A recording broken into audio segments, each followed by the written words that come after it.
$10 million. Be out of the country within a week. And stay away from my daughter forever. Mrs. Vance sat across from Leo, her impeccably maintained face a mask of undisguised contempt. The old Leo would have shot back, his eyes burning with tears. I'm with her for love, not for money. But the Leo of today simply gave a quiet nod. Okay.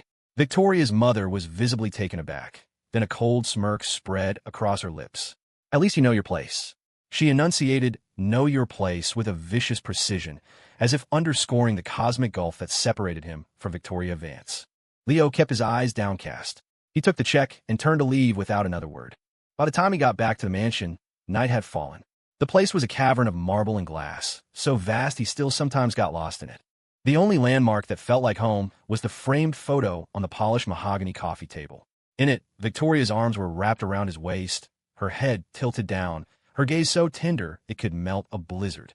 He traced the line of her jaw on the glass, his mind drifting back to a rainy night 3 years ago.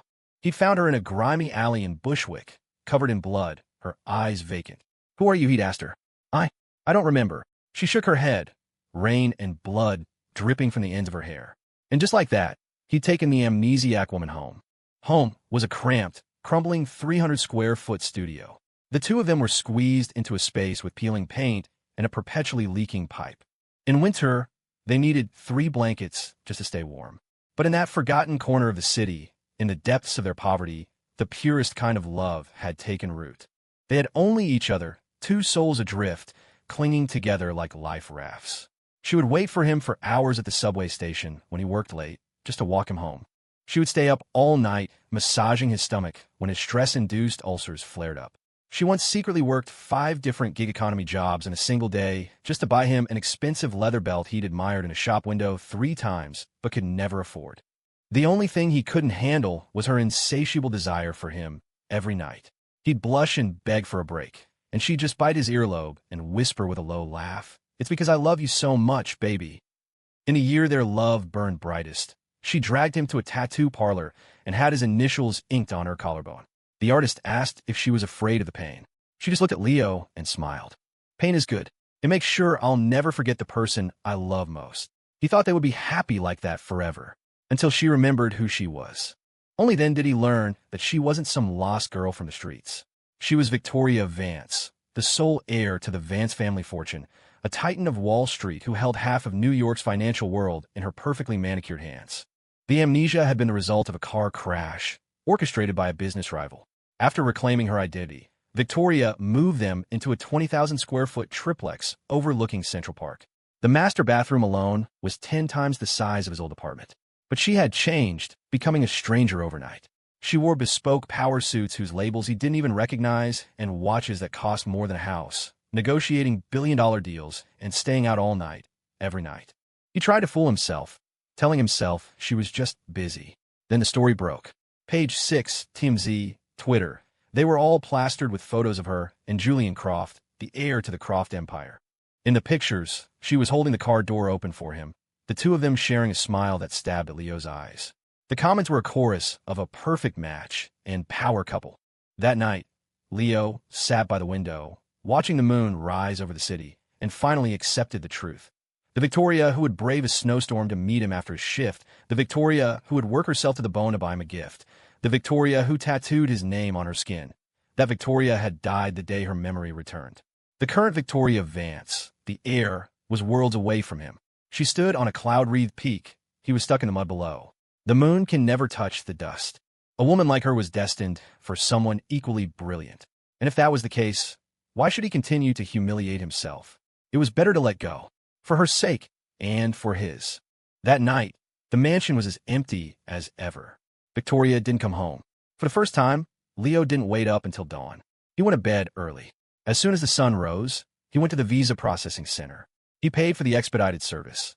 The passport and visa would be ready within a week. It was noon when he left. Leo found a random restaurant to grab a bite.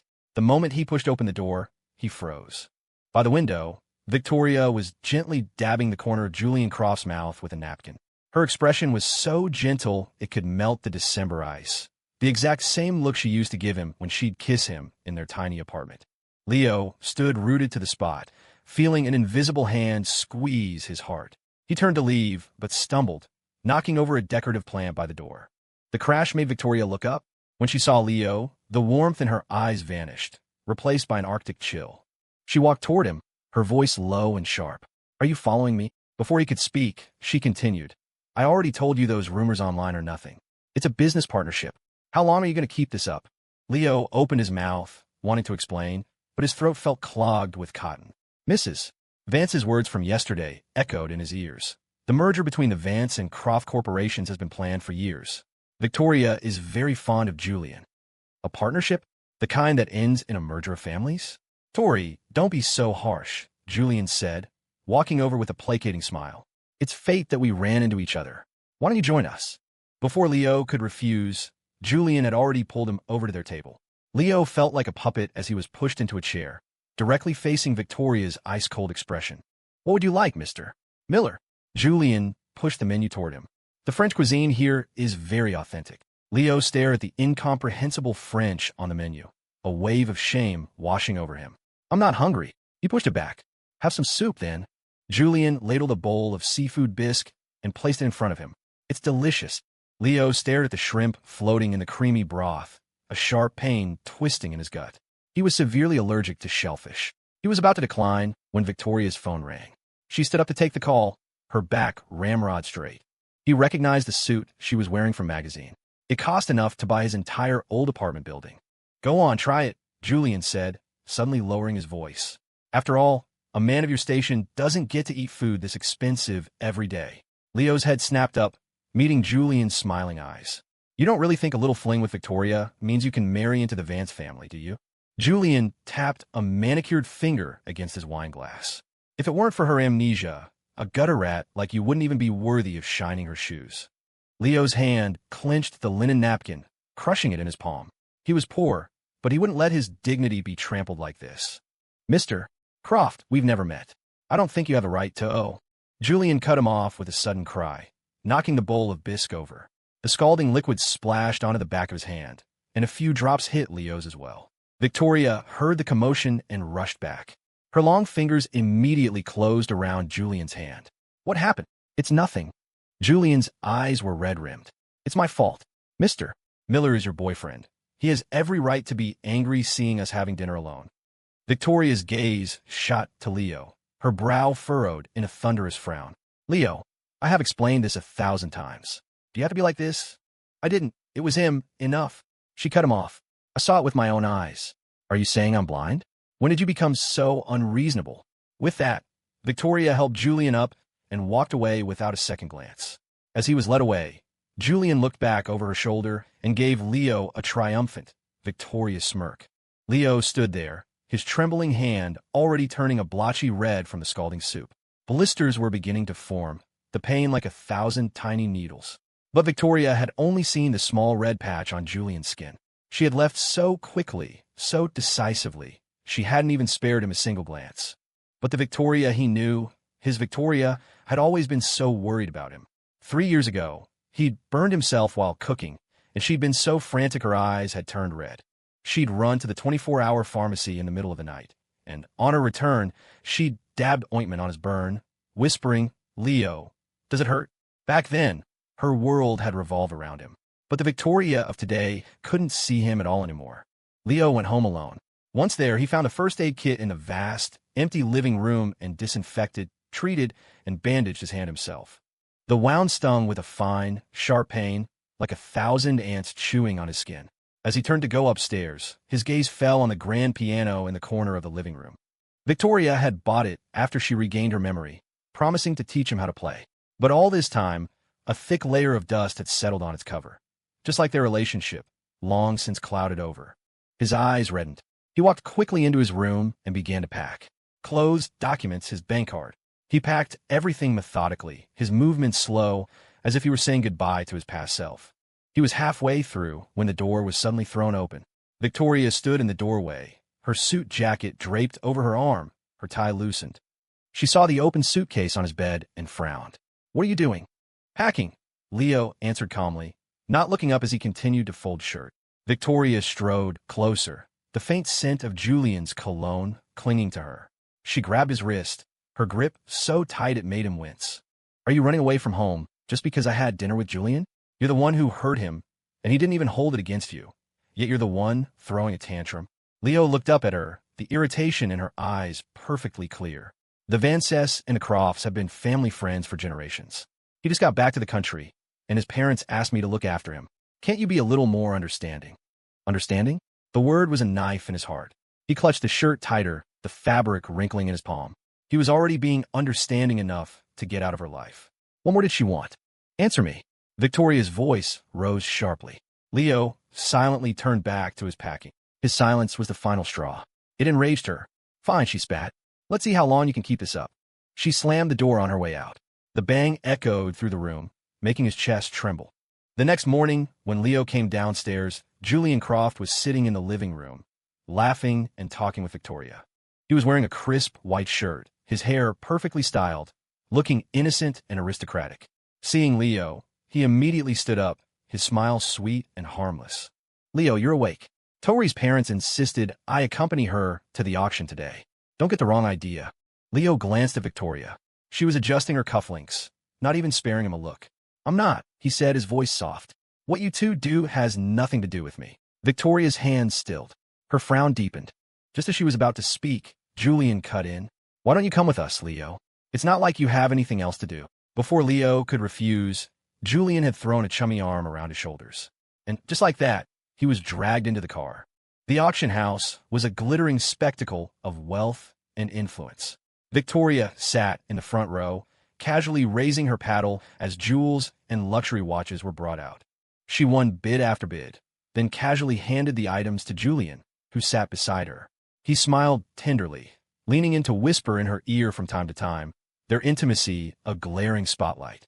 Tori, shouldn't we buy something for Leo, too? Julian suggested, feigning thoughtfulness. Victoria's tone was flat. No need. He's not used to these kinds of things. At her words, a small smile played on Julian's lips. From an angle where Victoria couldn't see, he shot Leo a triumphant look. Leo looked down, his fingers tracing the glossy pages of the auction catalog, his heart a block of ice. Not used to them, or not worthy. In her eyes, he would probably always be that poor kid who crawled out of the slums. Even standing by her side now, he was fundamentally unworthy of such luxury. But it didn't matter. Soon, there would be no relationship between them at all. Leo sat quietly in the corner, watching Victoria spend a fortune on Julian, watching their flagrant intimacy, feeling like an irrelevant bystander. Until the final item was presented. A vintage Patek Philippe watch. His breath caught in his throat. His fingers tightened unconsciously. It was his grandmother's. She had given it to his grandfather on their wedding day. 3 years ago, to scrape together enough money for Victoria's surgery after her fall, she'd been trying to earn extra cash washing high-rise windows to buy him a birthday present. He'd had no choice but to sell the one thing his grandmother had left him. Later, when he'd saved up enough to buy it back, it was already gone. He had searched every pawn shop and antique store in the city, but he never saw it again. And now, here it was, appearing so suddenly before his eyes. A jolt of hope shot through Leo. He raised his paddle almost instinctively. 100,000. Julian looked back at him in surprise, then let out a soft laugh and raised his own paddle. 300,000. 400,000. 500,000. After a few rounds of bidding, Victoria frowned, her gaze sweeping between Leo and Julian. Finally, she raised her hand slightly, signaling a preemptive bid that silenced the room. She won it for the highest price of the night. The auctioneer's gavel fell. Congratulations to Miss Vance. Amid the stunned murmurs of the crowd, she turned to Julian. Since you like it, it's yours. The paddle in Leo's hand clattered to the floor. He watched, stunned, as a staff member respectfully presented the watch to Julian. Julian, a smile playing on his lips, reached for it. The instant his fingertips touched the velvet box, he let out a cry. Oh, clatter. The vintage watch slid from the box, hit the marble floor, and the crystal face shattered. In that moment, Leo's world went silent. All he could hear was the sharp, piercing sound of the break. His mind went blank. On pure instinct, he lunged forward, shoved Julian aside, and knelt, his hands trembling as he gathered the broken pieces. Victoria's face turned to ice. She steadied a stumbling Julian, and when she looked back at Leo, her voice was a low, cold snarl. Leo, what do you think you're doing? Leo looked up, his eyes red, his voice shaking. What am I doing? That was my grandmother's. You promised me back then, you said if you ever saw it again, you would buy it back for me. His voice cracked. But you don't even remember now, do you? Victoria froze for a second, a flicker of memory in her eyes, but it was quickly extinguished by cold anger. That was so long ago. How could I possibly remember? Her tone was dismissive, tinged with fury. Besides, Julian didn't do it on purpose. How could you just shove him like that? Julian's eyes welled up with tears as he clutched her sleeve, looking utterly pathetic. I'm so sorry, it's all my fault. Victoria's brow softened slightly. She reached up to wipe a tear from his cheek, her voice gentle. It's not your fault. Then, she shot Leo a freezing glare, her tone leaving no room for argument. I'll have someone fix this watch. You'll stop making a scene. With that, she put her arm around Julian's shoulders and walked away with the broken pieces, never looking back. Leo was left standing there, his heart feeling as if it had been brutally carved out, the pain so intense he could barely breathe. By the time the auction ended, it had started to rain. Leo stood at the entrance, watching Victoria's black Maybach speed away with Julian inside. The venue was in a remote part of town, and after 30 minutes of failing to get an Uber, he had no choice but to walk home in the downpour. By the time he reached the mansion, his feet were numb. When he finally took off his dress shoes, the expensive one she had bought him, a raw blister on his heel, tore open, the pain making him suck in a sharp breath. The broken skin stuck to his sock. He collapsed onto a sofa, staring blankly at the ceiling. He suddenly remembered another rainy night, years ago. Victoria had pedaled him 2 miles on a rickety bicycle to the emergency room after he'd twisted his ankle.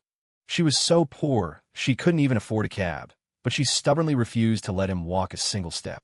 Just hold on, Leo. We're almost there. Her back had been so warm. Even with the rain soaking him, he had felt nothing but sweetness. And now, she drove a car worth millions, but couldn't be bothered to wait 5 minutes for him. He treated his foot, buried himself under the covers, and fell into a fitful sleep. He didn't dare think about what had just happened. The moment he did, a tidal wave of grief and pain threatened to drown him. No one understood. He never wanted Victoria Vance, the New York heiress. He just wanted his Victoria, the one who would cram into a tiny apartment with him, the one who would laugh and whisper his name. But she was dead. She was never coming back. He closed his eyes and let the silent tears fall. The next afternoon, he was woken by the sound of his door opening. Victoria stood by his bed, dressed in a pristine suit. There's a family dinner tonight. You're coming with me. Not wanting to cause any more drama or tip her off that he was about to leave for good, Leo hesitated for a moment before nodding. He pushed himself up, his ankle throbbing, and went to the closet to pick out something to wear. Half an hour later, they arrived.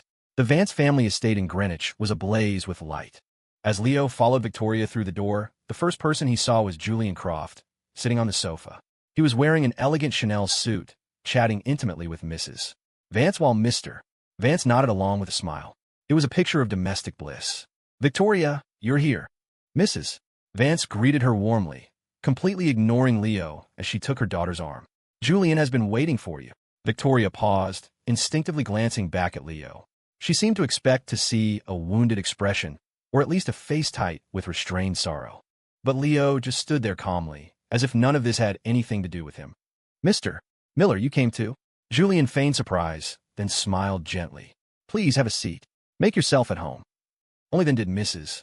Vance deign to look at Leo. Since you're here, she said coldly, try to behave yourself. Don't embarrass our family. Leo remained silent. At the dinner table, Mrs. Vance and Julian gossiped about their social circle, while Mr. Vance and Victoria discussed company projects. No one spoke to Leo. He was an invisible man, quietly eating the food in front of him, his ears filled with Mrs. Vance's pointed remarks. Coming from the right family is just so important. Some people just have no self-awareness. Julian and Victoria grew up together. They know each other inside and out. They're a perfect match. Leo had heard it all before. In the beginning, Victoria would cut her mother off with a cold glare. Later, it became a quiet frown and a muttered, Mom, that's enough. Now, she didn't even bother to frown. Leo sipped his soup. The hot liquid slid down his throat, but couldn't warm his frozen heart. After dinner, Victoria drove them back. Julian naturally took the passenger seat, leaving Leo alone in the back. A song Julian liked was playing through the car speakers, and he laughed as he discussed the dinner with Victoria. Leo stared out the window at the blurred neon lights and suddenly remembered a winter night years ago. He was giving Victoria a ride home on his second-hand bicycle. She had her arms wrapped around his waist, her frozen hands tucked into his jacket pockets. Leo, she'd whispered, when I make money, I'm going to buy a nice car so you'll never have to be cold again. She was rich now, but he wasn't the one in her passenger seat. A pair of blinding headlights suddenly flooded the car. Before he could react, he saw a truck swerving uncontrollably toward them. Crunch!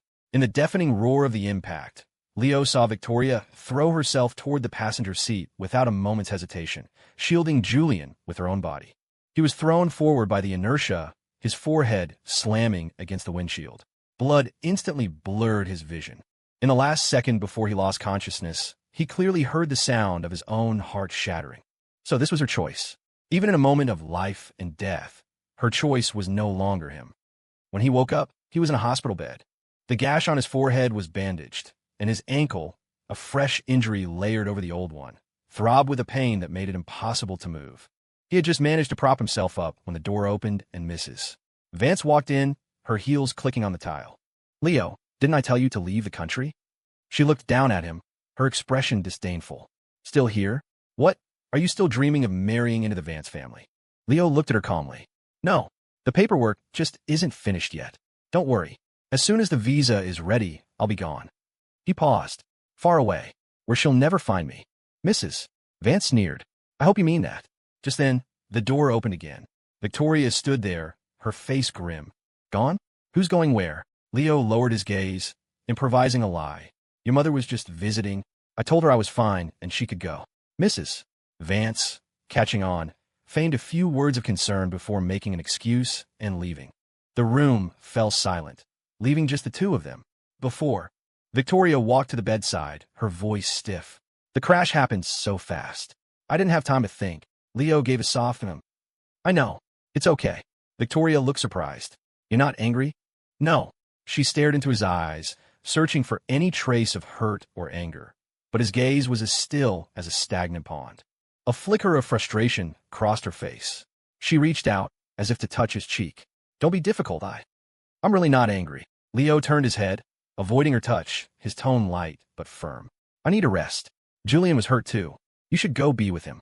With that, he closed his eyes and turned away from her. He could feel her standing there for a long time before the door finally clicked shut. Over the next few days, Victoria came to the hospital every day. She would sit by his bed, working on her laptop, occasionally asking, "Does it hurt?" He always shook his head, but every time he woke from a nap, the chair by his bed was empty. He'd only hear the nurses whispering in the hall. "That guy in the VIP suite next door, Julian, his girlfriend, is so devoted. Stays with him all night. I heard she's the heir to the Vance Corporation. Beautiful and loyal." Leo closed his eyes, pretending he couldn't hear. On the day of his discharge, Victoria came to pick him up personally. Leo dragged his not-yet-healed ankle to the car, but froze as he reached for the door handle. Julian was sitting in the passenger seat. He offered Leo a gentle smile. "Mr. Miller, you don't mind if I catch a ride, do you? I get carsick, so I really have to sit up front." Victoria frowned, looking like she wanted to explain something, but Leo spoke first. "It's fine." He calmly got into the back seat, watching the two of them in front of him like an outsider. Victoria glanced at him in the rearview mirror, her lips parted as if to speak, but in the end, she said nothing. The car pulled up in front of a luxurious estate. Only then did Leo realize Victoria wasn't taking him home. She had brought him to the 50th wedding anniversary party of a respected family friend. "Isn't that Victoria Vance? Why did you bring two dates? The one in the white shirt must be Leo Miller. I heard he's from the slums, completely broke. Julian and Ms. Vance are the perfect match. From the same world." The guests' whispers were loud and clear, but Leo acted as if he heard nothing, standing quietly in a corner. Victoria spent the entire time with Julian, getting him drinks, draping a jacket over his shoulders, her gaze so tender it could melt steel. "Mr. Miller, let me introduce you to some friends," Julian said suddenly, walking over and taking Leo's arm with an air of intimacy. Before Leo could protest, he was pulled in front of a group of arrogant young socialites. "This is Leo, Victoria's boyfriend," Julian introduced with a smile, then abruptly switched to fluent French, chatting animatedly with the others. They paused for a moment, then quickly responded in kind, their conversation punctuated by bursts of cheerful laughter. Leo stood there, an isolated island, walled off by a language he couldn't understand. "Mr. Miller," Julian suddenly asked in English, "what do you think?" "What? Oh, my apologies. I forgot you don't speak French," Julian said with a look of feigned remorse, turning to the others to explain. "Mr. Miller never learned a foreign language. Please don't mind him. A few soft chuckles rippled through the group, each one a tiny needle pricking Leo's skin. It's okay. You can learn slowly, Julian said, patting Leo's hand, his tone as gentle as if he were comforting a child. Leo looked down, his nails digging into his palms. Under the mocking and pitying gazes of the crowd, he felt like a clown, stripped naked for all to see. Every breath was like swallowing shattered glass. Just then, the host announced a little game. Couples would go on stage to perform a piano duet, with a set of rare, vintage watches as the prize for the best performance. I wanted that watch set for ages. Julian's eyes lit up. He tugged on Victoria's sleeve, pouting. Tori, my birthday is coming up. Could you and Leo win it for me? The surrounding socialites burst out laughing. Julian, you're putting them in a tough spot. Mr. Miller can't even speak French. How could he possibly know how to play the piano? That's for high society. Why don't you and Ms. Vance play together? Someone suggested. Julian looked at Victoria. Can we? Victoria gave a curt nod. Fine. Julian shot a triumphant look at Leo. Well then, I'll just have to borrow Victoria for a little while. They walked onto the stage. The moment the first notes sounded, the entire room fell silent. Julian's fingers danced across the keys, and Victoria's accompaniment was seamless. They looked like a perfectly matched couple. The guests murmured in admiration. Down below, Leo was surrounded by Julian's friends. See that, Leo? That's a golden couple. A country bumpkin like you who can't speak French or play the piano. How could you possibly be worthy of the Vance heir? If you have any sense, you'll get lost. I heard you used to live in the West Side slums. Can people even live in a dump like that? No wonder you reek of poverty. A poor kid dreaming of marrying rich? Don't make a fool of yourself. The sharp laughter was like broken glass in his ears. Leo clenched his fists and turned to leave, but someone deliberately stuck out a foot, tripping him. He fell hard, a searing pain shooting through his body. Before he could recover, the heel of a red stiletto pressed down on his wrist. Oh, I'm so sorry, the socialite who had stepped on him said with fake surprise, grinding her heel maliciously into his hand. A sharp crack echoed in the small space around him. The pain was so intense that Leo's vision went white. He instinctively looked up at Victoria, who was still at the piano. He opened his mouth, but no sound came out. He could only plead with his eyes. Victoria did glance in his direction, just for a second. Then, as if looking at a complete stranger, she coolly turned her gaze back to the sheet music, continuing to flip the pages for Julian. Leo bit his lip so hard he could taste blood, fighting to keep from crying out. He remembered 3 years ago, when he'd cut his finger working at a supermarket. Victoria had been so panicked she'd left her own job and rushed over, dragging him to an urgent care clinic. The doctor had said it was just a small cut, but she'd stayed up with him all night, terrified he would get an infection. And now, his wrist was being deliberately broken, and she couldn't even spare him a glance. On stage, Victoria and Julian shared a smile, looking like a prince and princess from a fairy tale. Ack! The sharp heel ground down again. Leo heard the distinct, sickening crunch of his own wrist bone shattering. Pain washed over him in a tidal wave, his vision twisting and blurring. In the last moment before darkness consumed him, he heard the piano music end, followed by thunderous applause. When Leo woke up, the air was thick with the smell of antiseptic. A doctor was explaining the situation to Victoria. Ms. Vance, Mr. Miller's wrist has suffered a comminuted fracture. Even after it heals, there will be permanent damage. He will never be able to lift heavy objects again. The pain will be severe for the next month, likely keeping him up at night. He will require constant care. Leo's face went white. He instinctively tried to lift his hand to grab the water glass on the nightstand, but the searing pain made him drop it. Crash! The sound of shattering glass made both the doctor and Victoria turn. After the doctor left with a sigh, Victoria rushed to the bedside and poured him a new glass of water. As she handed it to him, she frowned, swallowing hard before she spoke. I'm sorry. I was playing the piano. I didn't see you fall. Does it still hurt? Leo looked at her face, and the first thing he saw was the image of her at the piano, gazing tenderly at Julian. She didn't see, or she didn't care.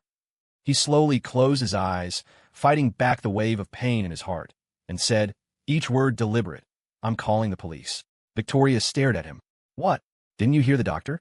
Leo held up his casted arm, his eyes red but his tears held stubbornly in check. My hand is ruined. Shouldn't those people be held accountable? Victoria's expression grew complicated. It just means you can't lift heavy things. This isn't the past. You have me now. You don't need to do that kind of manual labor anymore. She paused. They're all friends of Julian's. If you press charges, it will be very embarrassing for him. Do you really have to make things so difficult? Leo bit down on his lip until he tasted blood. So, just to save Julian from embarrassment, he was expected to swallow this pain and injustice. I'm pressing charges. Victoria was silent for a moment. Then she pulled out her checkbook. If you insist on pursuing this, then I'll compensate you on their behalf. The soft scratch of the pen on the check was deafening in the silent hospital room, each stroke a fresh cut on Leo's heart. She wrote the first number, and he bit his lip harder, the coppery taste of blood filling his mouth. When he didn't take the check, she must have assumed the amount was too small. She tore it up and wrote a new one. Once, twice, 3 times, the amount on the checks kept climbing. When a check for $100 million was held out in front of him, he was suddenly thrown back to that rainy night 3 years ago. They were living in their tiny, 10-square-meter apartment. She had come home at 3 in the morning, soaked to the bone, but still smiling as she pulled him into her arms. Leo, I'm going to make $100 million, and then you'll never have to suffer again. Her promise had been fulfilled, but in this twisted, cruel way. She could now write out a $100 million check without a second thought, but it was to buy his silence, to protect the very people who had trampled him into the dust. $100 million. Is that enough? She asked, offering the check again. His hand trembled as he took the light slip of paper. He started to laugh. The laughter turned into sobs, tears falling onto the check and blurring the ink. It's enough, he said, his voice so hoarse it was unrecognizable. Victoria Vance, you finally kept your promise. She stared at him, a slight frown on her face, clearly not understanding what he meant. How could she? The Victoria who had held him tight in that tiny apartment, promising to make a fortune so he could live a good life, had died long ago. Died and left not a single trace behind. After that day, Victoria never came to the hospital again. But every morning at 10 o'clock sharp, her assistant would arrive, carrying exquisitely packaged nutritional supplements. One day it was bird's nest soup, the next cordyceps, the day before that imported collagen. Ms. Vance asked me to tell you that she's been very busy with work, the assistant would say, his tone both respectful and distant. She wants you to rest and recover well. Leo would nod, his gaze falling on the pile of unopened gift boxes on his nightstand. The gold foil logos glittered in the sunlight, just like Victoria's life now, brilliant and dazzling. After the assistant left, Leo opened his phone and saw that Julian had updated his Instagram story. It was a photo of him leaning against Victoria's shoulder with the turquoise waters of the Maldives in the background. The caption read, "Thanks to someone for taking time out of their busy schedule to be with me." He stared at the photo for a long, long time until his eyes began to burn. So this was what she meant by too busy. She was busy taking Julian on a vacation to the Maldives. He was about to close his phone when a text message popped up. Dear Mr. Miller, your visa application has been approved. Your passport will be ready for collection tomorrow. Please bring your original ID to pick it up during business hours. Leo read the message 3 times, then let out a laugh. The laughter turned to tears again, which splashed onto the phone screen, blurring the words application has been approved. Finally, it was all finally coming to an end. He wouldn't have to count the seconds waiting for her to come home anymore. He wouldn't have to eat cold dinners alone in the middle of the night.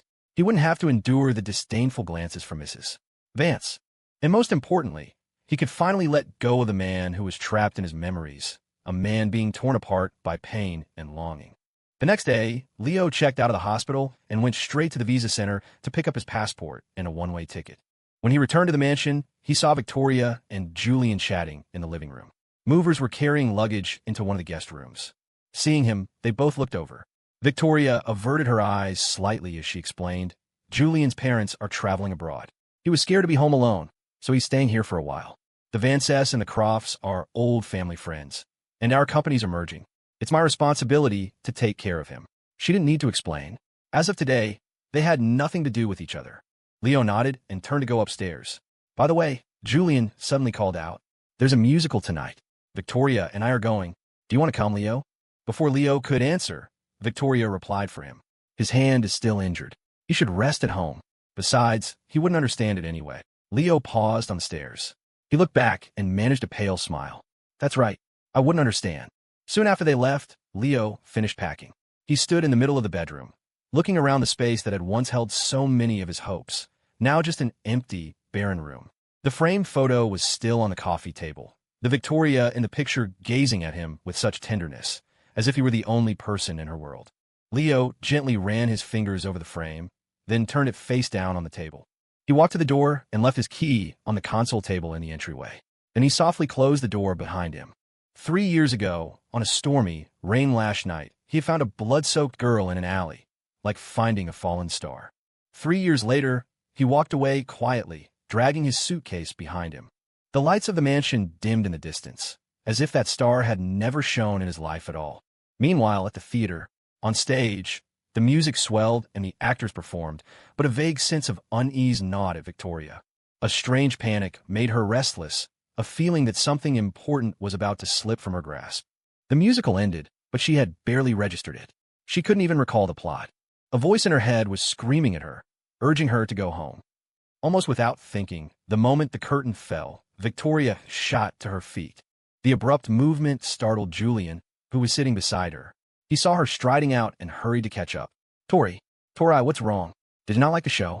Hearing his voice, Victoria paused for a moment. She glanced back at him, then shook her head. No, it's not that. I just remembered I have something to do.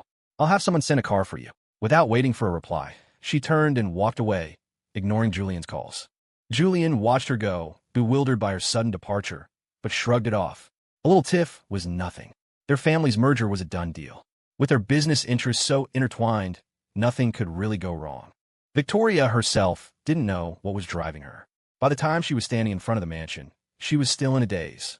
She pushed open the heavy door and walked inside, calling out the familiar name by instinct. Leo. But the silence stretched on. No one answered.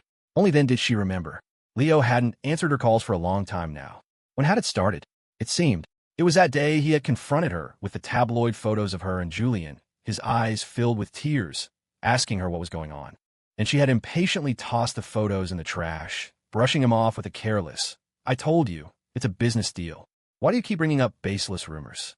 Victoria couldn't remember Leo's reaction then, only that after that day, he had grown quieter and more distant. He really had suffered a lot lately, but that was okay. She would make it up to him. With that thought, Victoria walked further into the living room, but one look around told her something was wrong. Something was missing. She frowned, scanning the room again. In the abnormal silence, her pupils constricted. A look of disbelief crossed her face, and her breathing grew heavy. She started searching, frantically pulling things out, checking closets and drawers. After a thorough and desperate inventory, she was forced to admit the undeniable truth. All of Leo's things were gone. He had left. But how was that possible? They had been together for 3 years, dependent on each other for survival. Their bond was so deep. How could he just leave without a word? Victoria refused to believe it. Just then, her phone rang. Her mind was in turmoil, completely consumed by thoughts of Leo. She had no desire to answer it, letting it ring again and again. After what felt like an eternity, a frantic knocking echoed from the front door. As if waking from a trance, Victoria went to open it. Her mother stood there, frowning when she saw Victoria. "Why aren't you answering your phone?" Before Victoria could reply, her mother's gaze swept over the messy living room. "What on earth are you doing? It's a mess in here. And you went out with Julian today. How could you just leave him and come back alone? You need to remember, you two are getting married soon. You were doing so well before." Her mother's voice droned on, but Victoria heard none of it, lost in her own world. "Victoria, I'm talking to you. Are you even listening?" Seeing her daughter's vacant expression, Mrs. Vance waved a hand in front of her face. Victoria remained oblivious, muttering a single name over and over. Leo. The name caught Mrs. Vance's ear. She frowned, a look of disdain creeping into her eyes. A poor boy with no family, who had only managed to climb into their world because of Victoria's amnesia. You could dress him in designer clothes, but you couldn't hide his small-town cheapness. He and Victoria were destined to be in different worlds. Fortunately, he seemed to have some self-awareness and hadn't clung to Victoria endlessly. Thinking of this, Mrs. Vance glanced at the ransacked living room, did a quick mental calculation, and a look of understanding and satisfaction dawned on her face. He's gone? Well, good for him for being sensible. Now that he's gone, I'll talk to the Crofts about setting a wedding date. One of those words, wedding, seemed to snap Victoria out of her trance. Her expression changed drastically. No, that's impossible. How could he leave me? He loved me so much. Seeing her daughter's certainty, Mrs. Vance let out a cold laugh. What's so impossible about it? He took the $10 million without a moment's hesitation. $10 million. Victoria seized on the words. She shot her head up, her voice filled with disbelief. What did you say? What $10 million? Mrs. Vance faltered, a flicker of regret in her eyes, but she quickly composed herself. She had kept it from Victoria before because she was afraid her daughter wouldn't willingly part with Leo. But now that he was gone, it didn't matter if Victoria knew. In fact, it would help her see his true colors, just another gold digger. Once she knew Leo had stayed for the money, she wouldn't hold onto any lingering feelings. With that reassuring thought, Mrs. Vance laid out the whole story without any guilt. I met with him a week ago. I gave him $10 million to leave you. I expected him to argue, maybe ask for more money, or try to get more out of you. I was surprised he took the check so readily and promised to be gone within a week. And look at the time, it's been about a week. Victoria had never imagined this. Her eyes burned, a sour heat rising in her chest that made her blink rapidly. A suffocating pain constricted her heart, making her gasp for breath. She gritted her teeth, refusing to believe her mother, her eyes red as she demanded one last confirmation. You forced him to leave? He didn't want to go, right? But she was destined for disappointment. Mrs. Vance shook her head, her expression indifferent. Why would I lie to you? He took the money and left on his own. He's just a man obsessed with money. He's not worth thinking about. You'll be marrying Julian soon. You should focus on him. Her gaze fell on her phone, lying discarded nearby. It was a lifeline. She snatched it up, frantically scrolling through her contacts until she found the number she had been deliberately ignoring for so long. She hit dial. A long, agonizing ringtone, followed by the flat, emotionless voice of an automated message telling her the call couldn't be completed. She tried again. This time, it went straight to a message saying the number was no longer in service. She stared at the screen in disbelief, unable to process what she was seeing. She had been blocked. Victoria didn't remember when her mother finally left. She sat rigidly in the living room, her eyes fixed on the front door. In her daze, she thought she saw the door swing open, saw Leo walk in just like he used to, muttering about his day. Tori, you won't believe the crazy customer I had to deal with at my gig today. She reached out instinctively to grab his hand, but her fingers closed on empty air. The vision dissolved, though the sound of his voice seemed to linger. Only then did she realize, with a crushing finality, that it was all in her head. The heavy curtains blocked out all light, plunging the room into a pitch-black, suffocating darkness. Her phone, tossed aside on the bed, began to ring, its shrill sound shattering the silence. She didn't have the strength to answer it, or even to look at it, but the caller was persistent. She didn't answer, so they called again and again. After a long standoff, Victoria finally surrendered. She irritably grabbed the phone. The name Julian Croft glowed on the screen. A wave of annoyance washed over her. Without a second thought, she declined the call and blocked the number. The room returned to its peaceful silence. She let out a sigh of relief. But a few moments later, an unknown number called. Victoria didn't even have to guess. She knew it was Julian. She declined and blocked it in one smooth motion. She lay on the vast, soft bed, staring blankly at the ceiling. Images of Leo's smile flashed in her mind, one after another. She had never realized until now how much space he occupied in her heart. But her solitude didn't last long. Julian had found his way to her. Victoria, what is the meaning of this? He threw open her bedroom door without knocking, his eyes filled with a mixture of anger and hurt. He had been happy to merge his family with the Vances. The union was beneficial in every way. Victoria was beautiful, powerful, and from an equally prominent family. In their initial interactions, he had been a perfect gentleman. His only complaint was the boyfriend she'd picked up during her amnesia and kept by her side. But Mrs. Vance had assured him the man, Leo, would be sent away. And during their time together, Victoria had always favored him, so he hadn't worried too much. Until yesterday, after she came back, she had gone completely silent. No replies to his texts, no answers to his calls. After some digging, he found out it was because Leo had quietly disappeared. Julian had assumed she wouldn't care. After all, she had never shown any particular attachment to Leo, but she did care. So much so that she had locked herself in her room. Victoria barely lifted her head. Seeing it was Julian, she lay back down, her entire being exuding a lifeless apathy. He's just some nobody, Victoria. Have you forgotten that I'm your fiancé? Stung by her attitude, Julian strode forward to pull her up. The moment his cool hand touched her wrist, a powerful wave of revulsion washed over her. On pure instinct, she shoved him. Hard. Caught off guard, Julian stumbled backward and fell heavily to the floor. A sharp pain shot through his body, and tears instantly welled in his eyes. Victoria, you push me, he asked, his voice trembling with disbelief. The red flush at the corners of his eyes made him look fragile and wronged. He stared for a moment, as if just processing what happened. He wanted to say something to defend himself, but he didn't know where to start. In the end, he was just silent. Victoria didn't know what had come over her. She had known about the arranged marriage. In fact, she had initially consented to it. She was the sole heir to the Vance Corporation, the most brilliant and watched-over talent in her circle. Since childhood, she had been the one all other parents compared their children to, the object of everyone's envy. They envied her intelligence, her family, her looks. She excelled at everything. How could her future partner be a parentless orphan with no background? Victoria had told herself countless times, Leo was not worthy of her. But she had never imagined he would actually leave. She had thought that, even if she ended up marrying Julian, she would take care of Leo, provide for him. At the very least, she would never let him go back to that life of struggling just to eat and find shelter. But he was gone. He had left without a sound, without a moment's hesitation, without leaving her the slightest opportunity to keep him. Only now did she realize, with a painful clarity, that in those years of shared hardship, Leo had become an inseparable part of her life. Looking at Julian, still crumpled on the floor, Victoria Vance was forced to admit one thing. She regretted it. 5 years later, a plane streaked across the bright blue sky, leaving a white trail in its wake. Victoria Vance, radiating an aura of cold authority, strode through the airport terminal. Her assistant struggled to keep up, pushing a luggage cart, not daring to complain. Of course, the assistant wasn't the only one struggling. "Tori, wait for me." A man's anxious voice echoed through the terminal, but the woman ahead of him didn't slow down.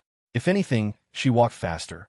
Julian Croft was not blind to Victoria's aloofness, but he couldn't bring himself to let go of the prize that had once been so close. 5 years ago, they had been one step away from their wedding. He would have been her legitimate husband. But now he was still just her fiancé, in name only, pathetically trailing after her, waiting for the day she might finally decide to stop and wait for him. More often than not, he was the one chasing her. In the past 5 years, the Vance Corporation's influence in San Francisco had grown exponentially, while the Croft empire had slowly withered. The marriage pact between their families was perhaps the last card the Crofts had to play. If the Vances were to help, the Crofts could be saved. This was why, despite Victoria's unrelenting coldness toward his family, the Crofts had never considered breaking the engagement. The airport was bustling, and Julian's calls didn't attract much attention. But one word, Tori, carried across the terminal and reached the ears of a man who had just deplaned. He paused, instinctively looking toward the source of the sound. All he could see was a fleeting glimpse of a woman's back, mostly obscured by the crowd. The man was Leo Miller. Leo pulled his suitcase, his gaze drifting through the glass to the familiar, yet alien sky. He felt a sense of dislocation. After 5 years, the once penniless orphan had transformed into a successful, confident man. And he owed it all, ironically, to the Vance family's generosity. Without that $110 million, he wasn't sure what would have become of him, alone in a foreign country. But with that money, he had not only finished the architectural degree he'd been forced to abandon, but had also built a respectable career. His thoughts returned to the name he'd just heard. He fell silent for a moment. He had never thought he would come back here. When he finally made the decision to return, he had prepared himself for the possibility of running into people from his past. In the countless nights over the past 5 years, he often woke from the same dream. He would dream of the night he found Victoria. He had just finished a long shift at a dead-end job. On his way home, he saw a woman lying in a pool of blood. For a moment, his mind flashed to the pulpy thrillers he read to de-stress. He thought he'd stumbled onto a crime scene. His first instinct was to get away, to not get involved. But then she reached out and grabbed the cuff of his pants, forcing out a single plea. "Help me. I'll repay you." She passed out before she could finish. At the time, Leo, who was barely scraping by, had no idea that she was Victoria Vance, heir to one of the most powerful corporations in the city. He often thought later that if he had just spent more time watching the news or reading gossip sites, he might have known the truth sooner, and perhaps avoided all the heartbreak that followed. But there are no do-overs in life. Seeing that her clothes were expensive, and thinking of her promise of a reward, he had taken her to the hospital and paid her medical bills out of his own meager savings. He'd even taken a day off work to watch over her, afraid she'd wake up and run off. He never expected that after a day of waiting, he would be told she had amnesia. She had forgotten who she was, and she had forgotten her promise to repay him. Heartbroken over the lost wages and the medical bills, Leo decided to keep her with him. She could work and earn back the money she owed him. That arrangement lasted for 3 years. They relied on each other, warmed each other. In that most difficult of times, a deep affection grew between them. She said she loved him, that she would make a lot of money and marry him. She even snuck out and got his initials tattooed on her collarbone. When he saw it, the skin around the letters was still red and raw. When he touched it, she winced in pain, but still forced a goofy grin.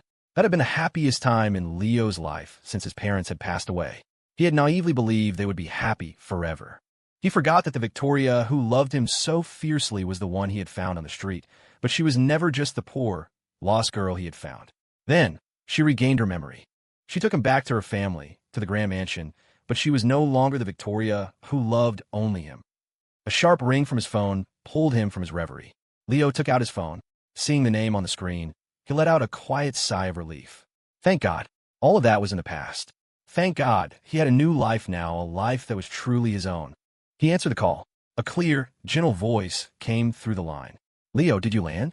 He nodded instinctively, then remembered she couldn't see him. Yeah, I'm here. What about you? There's a problem on my end. I might be delayed a few more days, Chloe Reed said with a sigh. The soft sound of her breath traveled through the phone, and it made him smile. Is it serious? Nothing major. Don't worry, Leo. I'll be back in a week at most. It just means you'll have to go to the new firm on your own. Hearing this, Leo relaxed. But her last comment made his ears turn a little red. You're ridiculous. He hung up and started walking toward the exit, pulling his suitcase behind him.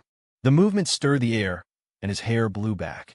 On the other side of the terminal, Victoria seemed to feel something. She turned and scanned the crowd. In an instant, her eyes locked onto a familiar figure. Her pupils contracted violently.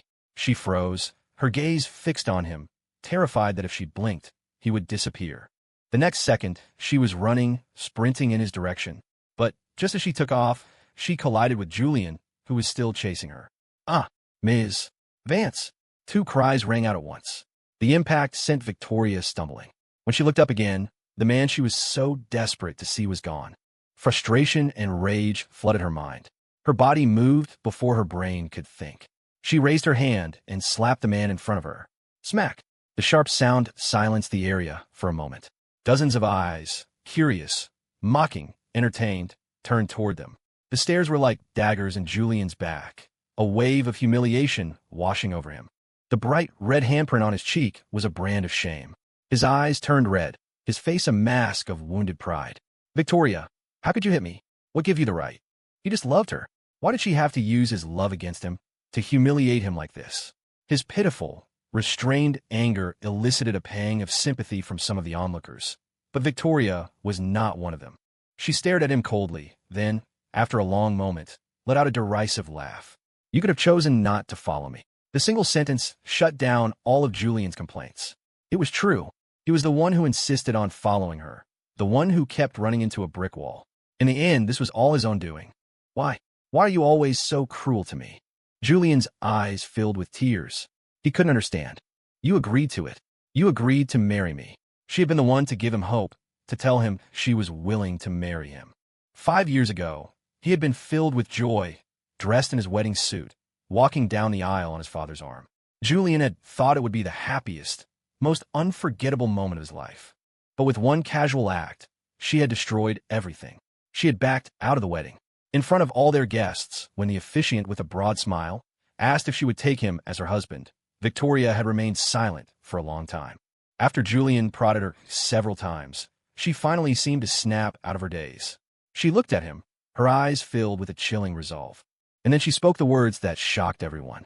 I will not marry Julian Croft. She dropped the ring she was holding, threw down her bouquet, and walked away without a hint of hesitation. The Croft family became the laughingstock of their entire social circle. People mocked them for their careful planning and scheming, only to end up with nothing. Of course, they hadn't been willing to let it go. In the ensuing corporate battles between the Vances and the Crofts lost every time. Just as they were about to be pushed out of the city's elite circles entirely, they finally relented and brought up the original marriage agreement again. They spun it beautifully, saying they understood that Victoria simply hadn't been ready for marriage at the time, that they had been inconsiderate. The engagement remained, but all the power now lay with Victoria. She began to treat Julian with the same cold indifference she had once shown Leo. She allowed others to humiliate Julian just as she had allowed them to humiliate Leo. She wanted Julian to taste the same pain Leo had endured. For the sake of his love, for the sake of his family, Julian swallowed it all. But even so, Victoria had never laid a hand on him. This was the first time. She had hit him in public. Julian couldn't hold back his tears. He turned and ran. With the main characters gone, the crowd began to disperse. Only Victoria's assistant remained, standing frozen, not knowing whether to approach or retreat. Just then, Victoria finally moved. She looked at her petrified assistant and said only one thing: "Cancel today's appointments." Before the assistant could react, she was already walking away, disappearing into the crowd. A few minutes later, her mother called. "What happened? I heard you canceled your meeting with Mr. King." Victoria was about to tell her mother about seeing Leo, but just as she opened her mouth, she remembered. Her mother was one of the people who had forced him to leave. The words died in her throat. After a moment of silence, she decided to keep it to herself. "It's nothing." Her mother could hear the evasion in her voice. She wanted to press the issue, but she knew that now that Victoria was the head of the Vance Corporation, no one could force her to say what she didn't want to.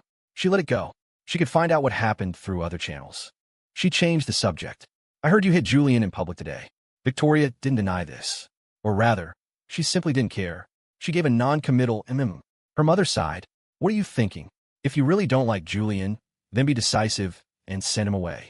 Don't give him any hope. Don't give him hope with one hand and treat him so coldly with the other." Victoria didn't explain her intentions. Her voice remained distant and cool. "I have my own plans." Of course, she wasn't going to let Julian off that easily. Not until Leo was back by her side. She would wait as long as it took. Fortunately for her, she wouldn't have to wait long.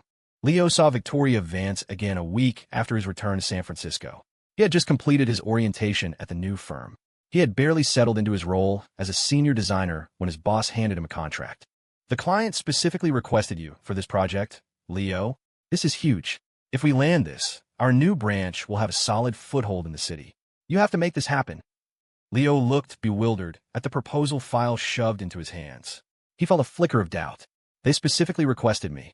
He frowned, a sense of unease creeping in. He was from San Francisco, technically, but his past life was as a struggling nobody at the bottom of the ladder. His connection to the Vances had never earned him any real respect. He had spent the last 5 years in London, 2 studying architecture and 3 working his way up from a junior designer to a senior position. He had a small reputation, but certainly not enough for a client to request him by name on a project of this scale. And he had only just returned to the country. He was practically unknown here. Why would anyone specify him? A thought struck him. He looked up at his design director, Eliza. "If they want me to handle this, I need to know who the client is." When Eliza didn't answer immediately, he pressed, "Who are we dealing with?" Eliza beamed, puffing out her chest with pride. "The Vance Corporation." The air in the room went still. The answer was what he'd expected, but Leo fell silent, the contract heavy in his hands. Eliza, oblivious to his discomfort, started sweetening the deal. "Leo, if you had told me you had connections at a powerhouse like Vance Corp, I would have given you my director position. Why settle for being a senior designer?" Leo shook his head, his face devoid of any pleasure. He looked down, silent for a long moment before replying, "I don't have any connections. And even if I did, I want to earn the director position on my own merit." Eliza was taken aback by his response. She studied him for a moment, then broke into a smile. "All right, connections or not. You came back with me, and I trust your skills. As for becoming director, you'll just have to wait." She gave him a playful wink. "After all, I'm still young, and WG isn't planning on having 2 competing design directors just yet." Leo managed a small smile. "Then I'll just have to work harder to beat you to it." In the end, Leo accepted the project. WG had just re-established its U.S. presence and needed a high-profile project to make a name for itself. Partnering with the Vance Corporation was the best possible opportunity. You don't turn away a gift horse. But even though he had prepared himself, seeing Victoria again still made him stare. 5 years had changed her. The aura of power around her was thicker, her demeanor more composed and severe.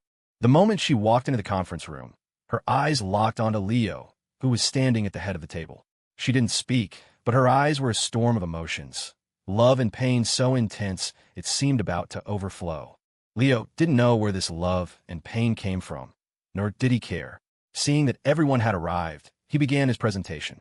As time ticked by, he spoke, his passion for the design evident in his every gesture. The other executives from his team were clearly impressed. But Victoria just sat there, mesmerized, watching him as he explained the blueprints, his face animated and alive. He seemed to glow. The words she had prepared, the arguments and pleas, all died on her lips. A sense of dislocation washed over Victoria. He had changed so much, grown so much. It seemed she was the only one who had remained stuck in the past. "Ms. Vance, your thoughts?" One of her subordinates asked cautiously after they had finished their own discussion. The question prompted Leo to look up, and his eyes met hers. Their gazes connected for a fraction of a second before he looked away, treating her like a stranger. After a long pause, she couldn't bring herself to sabotage his work. She couldn't bear to make him unhappy. It wasn't until Leo saw Victoria sign her name on the contract that he finally allowed himself to breathe a sigh of relief. He and Eliza walked her team out of the WG offices. As he was about to turn back inside, a voice called out from behind him, soft and laced with a familiar longing. "Leo, wait." Leo's steps faltered. The others around him, sensing the charged atmosphere, quickly made their excuses and disappeared back into the building. Soon, the large lobby was empty, leaving just the two of them. Leo was trapped, not knowing whether to stay or go. The silence stretched between them. Finally, her voice came, hoarse and strained. "Leo, how have you been?" The simple question seemed to drain all her energy. She stood hesitantly, wanting to step closer, but not daring to, just as she didn't dare to ask the question burning in her heart. "I've missed you so much." "Did you miss me?" Leo had been fine. In fact, he'd been great. Thanks to her family's generosity, he'd had more than enough money to study abroad and live comfortably. He still had a substantial amount of that money in his bank account, but he had no intention of sharing any of this with Victoria. He turned to face her, his voice flat. "Ms. Vance, is anything else?" "Ms. Vance." The name was like a sledgehammer to her heart. Victoria felt a sharp pain, and her eyes began to redden. "Leo, do we have to be like this?" Before she could finish, Leo cut her off. He looked up, his eyes now completely devoid of any of the affection they once shared. "Ms. Vance, there is no we." The simple, declarative sentence drew a line in the sand between them. His expression was still calm, almost smiling, but it sent a chill through her, a cold that made her tremble. "Ms. Vance," he said again, "as of 5 years ago, there is only you, and there is me." Victoria couldn't accept this. This wasn't the reunion she had dreamed of for so long. Her eyes were blazing, her body trembling as she took a step toward him, wanting to pull him into her arms. "No, that's not true, Leo. I love you. The only person I have ever loved is you." Her outstretched hand met only empty air. She smoothly drew it back, and with trembling fingers, she unbuttoned the collar of her blouse. She pulled the fabric aside, revealing the skin of her collarbone. When he saw the dark blue letters, Leo couldn't help but freeze. Memory pulled him back years ago. Victoria had stood before him just like this, her collar pulled open, revealing the same 3 letters. Ed. M. Leo Miller. Back then, he had gently traced the mark, his eyes full of concern, and whispered, "Does it hurt?" She had shaken her head, her eyes shining with a raw, fierce love. No, but how could it not have hurt? He had seen her body trembling uncontrollably. And now, a nearly identical scene was playing out before him. The 2 familiar letters were in the exact same spot, as if they had never disappeared. But he remembered. He remembered with perfect, searing clarity. The first time he'd seen the news about the Vancecroft merger, she had carelessly exposed her collarbone, and the tattoo, the symbol of her once sincere, all-consuming love for him, was gone, vanished without a trace, along with her love for him. "Leo, getting a tattoo really hurts." Her voice was laced with a desperate humility. Combined with her trembling body and reddened eyes, she looked utterly heartbreaking. "I have always loved you. I know you blame me for not protecting you, for not being firm in my choice. Look, I got the tattoo back for you." But her display of weakness failed to soften him. "Does it hurt?" His gaze was fixed on the tattoo. The hint of concern in his words gave her a flicker of hope, but his next sentence plunged her heart back into the abyss. "But what does that have to end with me?" "Victoria, I didn't ask you to get a tattoo, and I don't need you to prove your hollow love to me." The cold indifference in his eyes was a blade, twisting in her heart. In that moment, Victoria saw a chasm, a gaping abyss that had opened up between them. She took a step closer, then another, trying to will their relationship back to what it once was. But someone else clearly had other plans. "Ma'am, please have some self-respect." A woman's crisp, cool voice cut through the air. A hand with long, elegant fingers closed firmly around Victoria's wrist as she reached for Leo. Victoria stared, stunned, at the woman who had suddenly appeared before her. A sense of crisis bloomed in her chest. The newcomer wore a simple white shirt, but she radiated an aura of cool sunlight, lazy and indifferent, like the faint starlight of an autumn night, distant and remote. Her features were near perfect, but her eyes were glacial, devoid of any emotion. The coldness seemed to seep from her hand into Victoria's very bones. "Chloe, when did you get back? Why didn't you tell me?" In stark contrast to Victoria's shock, Leo's voice was warm with surprise and relief when he saw the woman. "I just got back. Wanted to see you first, so I came straight here." Only then did Chloe release her grip on Victoria. As she turned to Leo, the iciness around her melted away. She gave him a small smile, but didn't forget the other woman standing there. She gently pulled Leo a few steps back, putting more distance between him and Victoria. "Who I am is none of your business." Victoria was aghast, watching this woman who had appeared from nowhere. Anger and jealousy consumed her. She glared at Leo, her expression a mixture of disbelief and accusation. Who is she? But no one answered her. Neither Leo nor Chloe even looked at her. They turned and started walking back toward the office building together. "Leo, wait." Seeing them leave, Victoria panicked. She rushed forward and grabbed Leo's arm, her voice trembling. "She's just someone you found to make me angry, right? I know I was wrong before. I really do. You can hit me, yell at me, whatever you want, but please don't joke about something like this." The warmth of her hand on his wrist made him pause. He looked down, a wave of irritation rising within him. He yanked his arm free and took another step back, his voice finally losing its calm veneer. "What do you want from me? Why would I need to play games with you? Victoria, don't assume everyone is like you, treating love and relationships like a joke." The undisguised rejection and hostility in his eyes were like a thorn in Victoria's heart, 1,000 tiny pricks that made it hard to breathe. But more than that, she couldn't accept him leaving. She moved closer, her eyes pleading. "Leo, you love me. How could you?" "Love." The word made Leo laugh, a bitter, humorless sound that chilled her to the bone. "Victoria, the last person here with any right to talk about love is you." Victoria had never seen this side of Leo, not the sunny, outgoing boy she first met, nor the silent, withdrawn man who lived in her family's mansion. The man standing before her now looked at her with pure, unadulterated anger. She didn't understand. She opened her mouth, wanting to explain, but didn't know what to say. Her silence was met not with sympathy, but with a cold sneer. "What's with that look? Are you going to say that I was the cruel one for leaving you?" At his words, she shook her head frantically. "No, that's not it, Leo. I know it was my fault. I failed to protect you, and I let you down until you had to leave. I know I was wrong. Can you please just give me one more chance?" Her voice cracked. "We were so in love. How could you? How could you just walk away without even giving me a chance to make it right?" Chloe, who had been standing by listening, couldn't help but let out a soft laugh. The sound drew Victoria's attention, and the image of Chloe's easy intimacy with Leo flashed in her mind. Victoria gritted her teeth, fighting the urge to punch the infuriatingly calm face in front of her. She ignored Chloe and looked past her to Leo, her eyes pleading. "Leo." She had barely gotten the name out before he cut her off mercilessly. "If you stop me just to say these meaningless things, Ms. Vance, then let's not waste any more of each other's time." He lowered his gaze, his expression once again returning to a state of calm neutrality, as if his earlier outburst had just been a figment of her imagination. With that, he turned and walked away without another word. Chloe started to follow, then seemed to remember something. She stopped and turned back to Victoria, who was still standing there, looking lost and utterly devastated. Chloe let out a small, sharp laugh. 5 years ago, you stood by and let those people hurt him like that, and now you think a few empty apologies can erase all that pain? You have some nerve, Ms. Vance." She left Victoria with that cryptic remark, a statement that was both a taunt and a clue, then turned and walked away. Victoria's pupils contracted. After a long moment, she looked up, a desperate hope flaring in her eyes. Yes, she's right. Apologies can't just be words. She had to show him, with actions, that she was truly sorry. And the first step, of course, was to get him the justice he never received. Julian Croft never expected Victoria to seek him out. When a maid announced that Ms.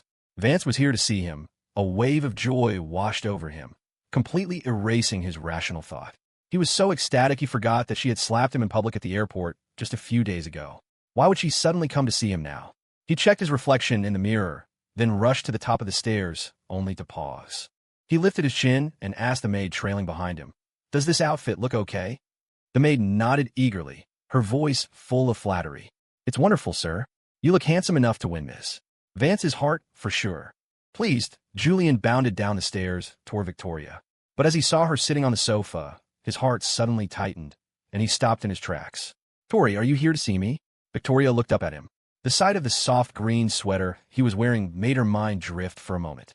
That day, Leo had been wearing a green sweater too.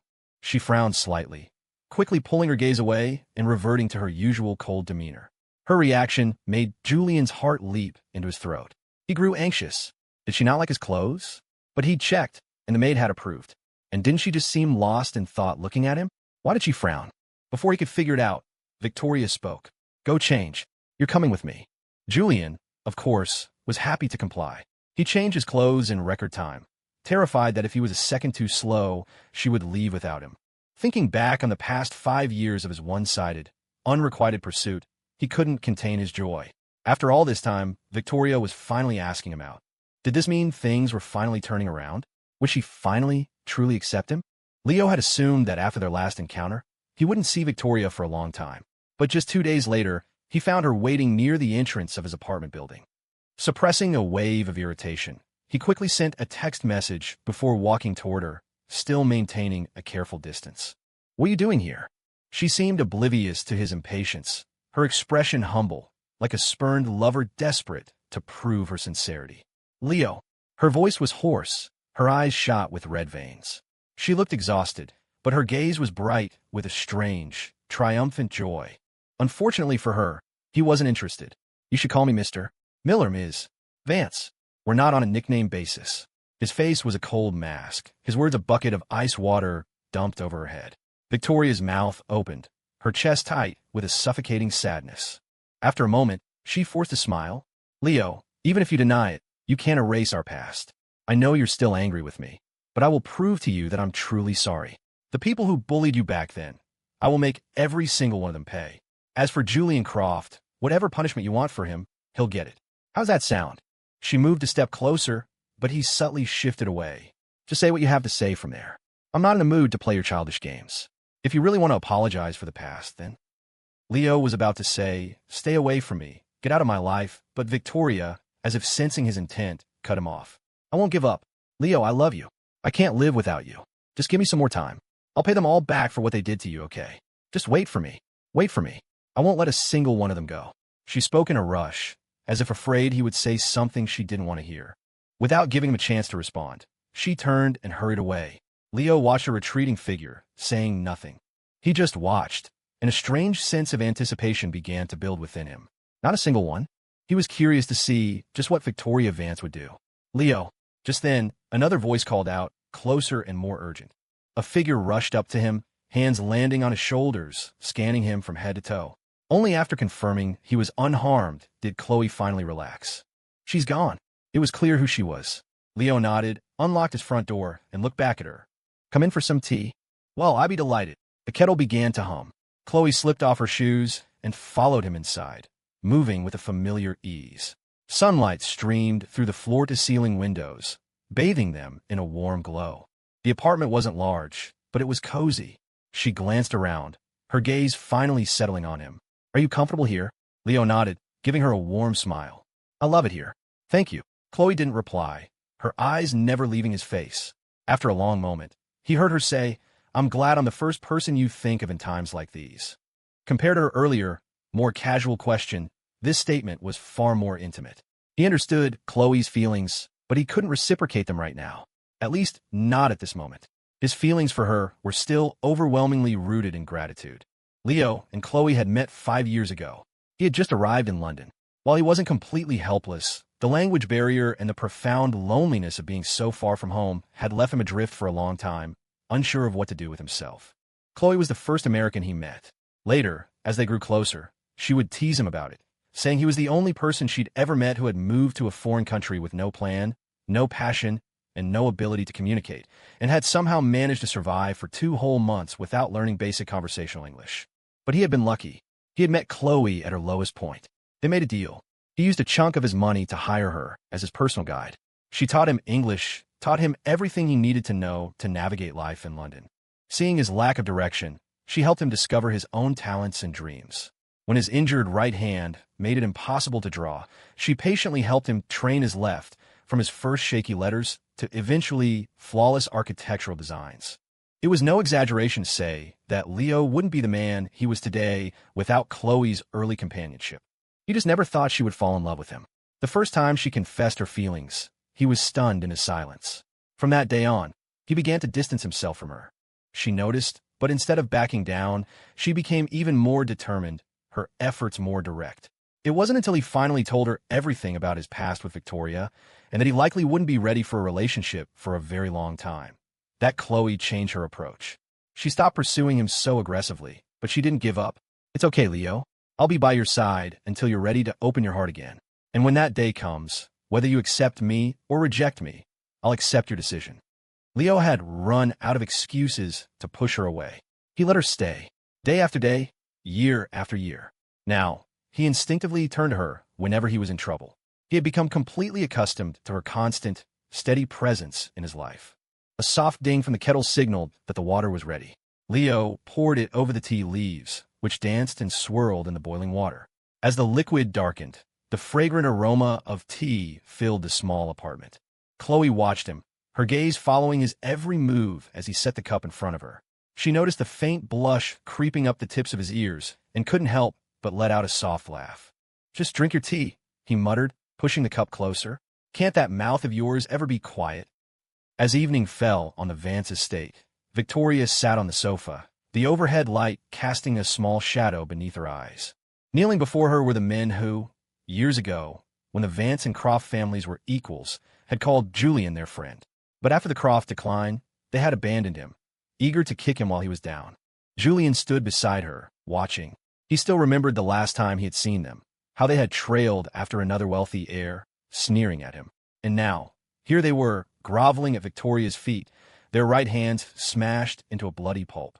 Their pained cries and pleas for mercy were music to his ears. But on the surface, he feigned a soft-hearted reluctance, gently tugging on Victoria's sleeve. "Tori, isn't this a bit too cruel?" He didn't see the flash of disgust in Victoria's eyes at his touch. "Cruel," she said coldly. "They did something wrong, and they deserve to be punished. I'm just breaking one of their hands. They're getting off easy." Hearing this, the smile on Julian's face widened. He knew it. Victoria still loved him. Why else would she capture and torture these men just because they had been rude to him? The news that the heirs of 4 prominent families had all had their right hands brutally broken spread like wildfire. That same day, as Leo was getting ready to head to the office, he had just gotten into his car when he suddenly blacked out. When he woke up, he was in a room that felt eerily familiar. It took him a moment to place it. It was the room he had stayed in at the Vance mansion after Victoria had first brought him home. It was obvious who had drugged and kidnapped him. He got up and went to the door, but it was locked from the outside. "Mr. Miller, you're awake. Please wait a moment. We'll go get Ms. Vance." Before Leo could reply, he heard the sound of footsteps hurrying away. He surveyed the room, confirmed that all possible exits were sealed, and then, with a sense of resignation, lay back down on the bed. He might as well see what she had planned. He didn't have to wait long. The bedroom door opened and Victoria, dressed in a sharp power suit, walked in. Seeing him lying there calmly, a small smile touched her lips. A familiar person in a familiar room. If he hadn't been mentally prepared, the sight might have stunned him. "Leo," she began, her voice soft. He turned his head to look at her, his eyes empty of any emotion. Victoria seemed not to notice, smiling as she laid out her recent accomplishments for him. "Leo, I had the room restored. See? It's exactly the same as when we lived here before. It was exactly the same. Even the picture frame that had been chipped when they'd knocked it over during an argument was there, in its original spot." He could only imagine how much effort she had put into this over the years. But what was done was done. No matter how much she tried to make up for it, they could never go back. "Why did you bring me here? What do you want?" He frowned, his voice tight. A heavy silence hung between them. Victoria looked down, a bitter smile on her face. "Leo, do we have to be at each other's throats like this?"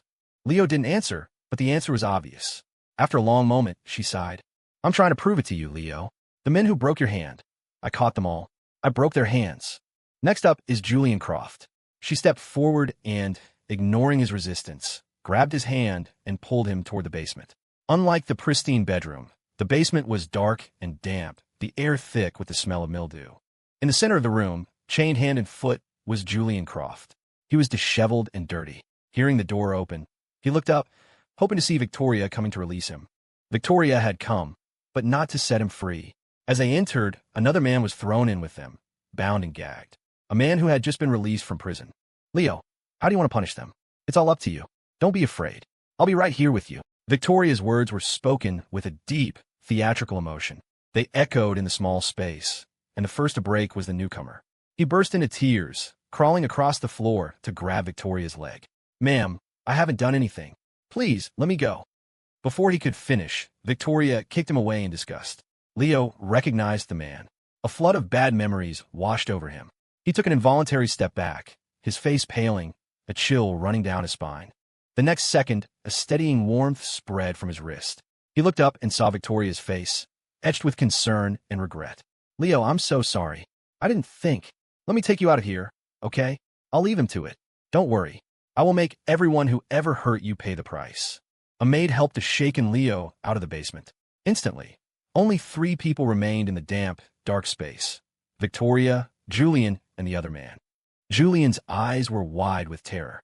He looked at the woman he had once loved as if she were a monster. Victoria, you're insane.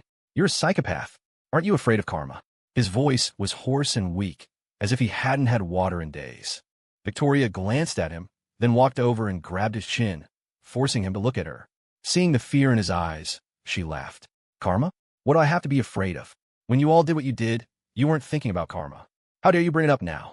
Her words left Julian confused. What he did? What had he done?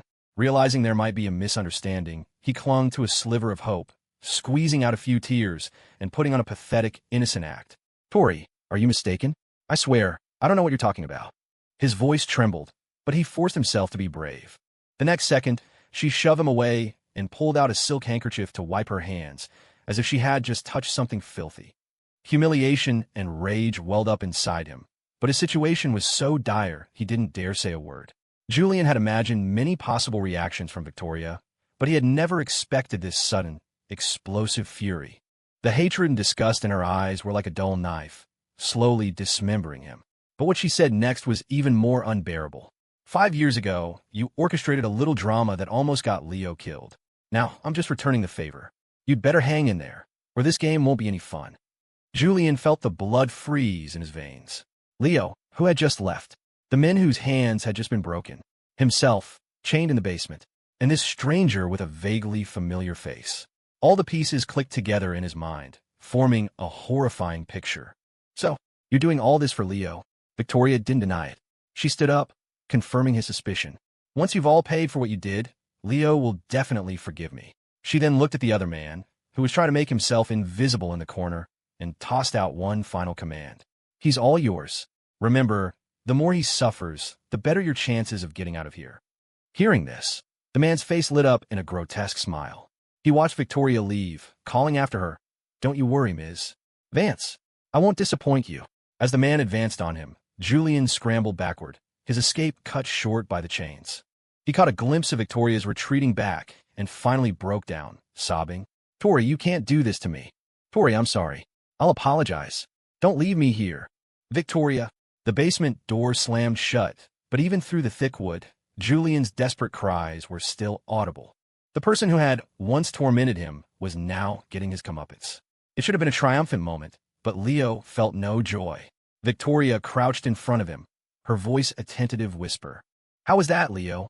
Are you satisfied? If you're not, just tell me. I'll do anything, as long as it makes you feel better, as long as you can forgive me. He looked up at Victoria, who, even now, didn't have a single crease in her expensive suit. The knot of resentment in his chest wouldn't loosen. Staring at her face, a face that had always remained above the fray, Leo finally understood what had been bothering him. Is that all? He asked. Victoria froze, then her expression softened, her eyes full of a strange indulgence, as if nothing he could say would anger her. What else do you think is needed, Leo? His eyes grew cold, his gaze fixed on her face. His voice was flat. There aren't enough people. Victoria, they weren't the only ones who hurt me. At his words, Victoria's face went rigid. She grabbed his wrist, her voice tight with a barely suppressed rage. Who else? Tell me. I told you. I won't let anyone who hurt you get away with it. Victoria, you really don't know? Leo's voice was devoid of all emotion, each word a shard of ice that pierced her skin, freezing her in place. Julian's screams finally broke through the basement door, clear and desperate. "Victoria, if you want revenge for him, you're the one who deserves to die." The blood in her veins turned to ice. Victoria wanted to pretend she hadn't heard, wanted to run away, but Leo reached up and gently cupped her cheek, forcing her to stay. The faint light from a high, narrow window did little to dispel the gloom at the mouth of the basement. He dropped his hand and stood up, walking past her toward the exit. His voice followed her, each word a hammer blow she couldn't escape. "He's right, Victoria. If we're talking about revenge, you're the one who should be punished. I was just a parentless kid. They wouldn't have targeted me for no reason. People like you don't even see people like us. You were the one who brought me into this world. You were the one who kept me as your boyfriend while you were intimate with someone else. You were the one who stood by and let them humiliate and hurt me. Victoria, all of this happened because of you." She didn't want to admit it. She opened her mouth to argue, to tell him he was wrong, that she loved him, but a montage of her past actions flashed through her mind. She was thrown back 5 years, seeing herself berating Leo for following her, accusing him of deliberately hurting Julian, seeing herself, in the face of danger, instinctively shielding another man, seeing herself on stage, playing a duet with someone else, completely oblivious as her own boyfriend was being brutalized in the audience, and then later, using money to buy the silence of his attackers. Seeing herself, when she and Leo were both held captive, choosing to sacrifice him to save herself. Was that love? Even Victoria herself wasn't sure anymore. The sound of his footsteps grew fainter, each one a heavy thud on her heart. Every breath was a sharp, stabbing pain. But should she just give up? She couldn't. Just as she summoned the courage to turn and chase after him, she heard a loud bang, as the front door was kicked open, followed by Leo's voice, filled with surprise and relief. "Chloe." They hadn't been apart for long, but in that moment, he felt an overwhelming urge to cry. "Chloe, you're here." Hearing the sob in his voice, Chloe panicked. She pulled him into a tight embrace, feeling the warmth of his body against hers. Her heart, which had been pounding frantically since she learned he was missing, finally settled back into place. She gently patted his back, her voice a soothing murmur. It's okay. It's my fault. I should have found you sooner." When Victoria turned to look, that was the scene that greeted her. If before she could have deluded herself into thinking they were just friends, this time, there was no room for self-deception. She watched them, her feet feeling as if they were encased in lead, too heavy to lift. Her heart felt as if it had been hollowed out, leaving behind a desolate ruin. She wanted to approach, but she didn't dare. So, she was the one he hated. So, he really didn't want her anymore. Victoria's grief was short-lived. The person who had kicked down the door was not just Chloe, but the police officer she had brought with her. "Don't move." Police. Perhaps because of the horrifying sounds coming from the basement, even though Victoria was alone, they approached with their weapons drawn, on high alert. The Vance dynasty, one of San Francisco's most powerful families, fell overnight. Victoria Vance, head of the Vance Corporation, was taken into custody for kidnapping, illegal imprisonment, and a host of other crimes. The investigation also brought a 5-year-old assault case back to light. In the end, Victoria was sentenced to 10 years in prison. The other party involved, for hiring an assailant, received a 3-year sentence. But given that the crime was never successfully carried out and the perpetrator himself was severely injured and mentally unstable, the sentence was suspended. The price was a lifetime in a psychiatric hospital. Victoria confessed to all her crimes without protest. She had only one condition: to see Leo one last time. After much hesitation, he agreed to the meeting. He didn't go alone. In the visitation room, a thick pane of soundproof glass separated them. Leo picked up the phone, and her distorted voice came through the receiver, making him feel, for a moment, completely disoriented. How had things come to this? Leo, from her arrest, her sentencing. It had been only a few months, but as they looked at each other, it felt like a lifetime had passed. Leo didn't speak, just watched her quietly, waiting. If I had never taken you back to my family's home, would things have ended differently for us? He remained silent. If she had never taken him home, they wouldn't have gotten so entangled. If she had been more decisive back then, either committed to him or committed to Julian, things wouldn't have gotten so messy. If he had never saved her in the first place. But there are no what-ifs in life. Victoria was the heir to the Vance Corporation. Once her memory returned, she could never have stayed with him in that tiny, run-down apartment forever. Once she went back to her family, she could never have completely ignored her parents' wishes. And going back even further, he knew he could never have just left a person to die in an alley. They sat in silence for a long time. Victoria looked at him and suddenly smiled a sad, resigned smile. Leo, I still owe you an apology. I failed you. I hurt you. I'm sorry. Leo stood up abruptly. He placed a red envelope on the counter between them. Victoria, I'm getting married. From now on, let's just pretend we never knew each other. Leo left, but Chloe stayed. With the person she wanted to see gone, Victoria dropped her facade. Her face was a cold mask of impatience. She didn't think she had anything left to say to this woman and was about to end the visit. But as she stood up, she hesitated, then walked back to the phone. Take good care of him. After a long pause, that was all she could manage to say. Hearing this, Chloe laughed. She looked at Victoria, a smirk playing on her lips. I'm not like you. I won't be fickle. I won't take him for granted. I waited 5 years for him. I will protect him with my life. I won't deny my love for him just because he's seen me at my worst. Victoria, I can do what you couldn't. I stayed behind just to tell you this. What you owe him is far more than just an apology. With that, she hung up the phone and walked out. Another year, another heavy snow. A thick blanket of white covered the city, dressing San Francisco in silver. Leo walked down an aisle strewn with flower petals. The officiant recited the familiar vows, witnessing the union of another new couple. Leo Miller, do you take this woman to be your lawfully wedded wife, to live together in matrimony, to love her, comfort her, honor and keep her, in sickness and in health, for richer or for poorer, and forsaking all others, be faithful to her, as long as you both shall live? I do. Chloe Reed, do you take this man to be your lawfully wedded husband, to live together in matrimony, to love him, comfort him, honor and keep him, in sickness and in health, for richer or for poorer, and forsaking all others, be faithful to him, as long as you both shall live? Chloe turned to look at Leo, the love in her eyes as strong and steady as ever. She smiled, her voice clear and certain. I do. The wedding of the century was broadcast live, reaching every corner of the city, including the prison where Victoria Vance was incarcerated. The next day, Victoria was found dead in her cell. She had taken her own life.